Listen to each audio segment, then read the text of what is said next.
ഈ ഫ്ലവേഴ്സ് കണ്ടോ? ഒരു സമയത്ത് എനിക്ക് ഭയങ്കര ഹാപ്പിനെസ് തന്നൊരു ഫ്ലവേഴ്സാണ്.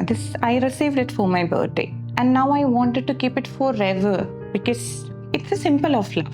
പക്ഷേ now look at the flowers, it's fading. അതിൻ്റെ പെറ്റൽസ് എല്ലാം ഡാർക്കായി തുടങ്ങി. The stems are weak. I can't keep it in the whole for ever.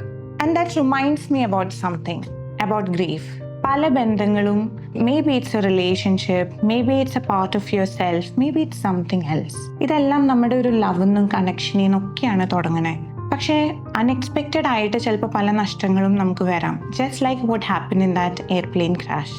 It's unfortunate and sometimes നമ്മളത് ഫേസ് ചെയ്യാനായിട്ട് ഫോഴ്സ്ഡ് ആവുന്ന സാഹചര്യങ്ങൾ വരും. പക്ഷെ ആ മൊമെൻറ്റിലും I want to urge you to remember, നമ്മൾ പ്രസൻറ്റ് ആവാന്നുള്ളതാണ് ഏറ്റവും important. Grief is not something that we can solve. It's like a season, it's to be felt. And with strength and with presence of mind നമുക്കിതെല്ലാം move on ചെയ്യാനും ഇത് overcome ചെയ്യാനും സാധിക്കും. It is a reminder that everything beautiful in life is temporary. So ഈ ഒരു മൊമെൻറ്റിൽ നമുക്ക് present ആവാനായിട്ട് ശ്രമിക്കാം. നമ്മുടെ കൂടെയുള്ളവരെ ഒന്ന് അക്നോളജ് ചെയ്യാനും അപ്രിഷ്യേറ്റ് ചെയ്യാനും കൂടുതൽ സ്നേഹിക്കാനും ശ്രമിക്കാം. Because that's what makes our life beautiful, isn't it?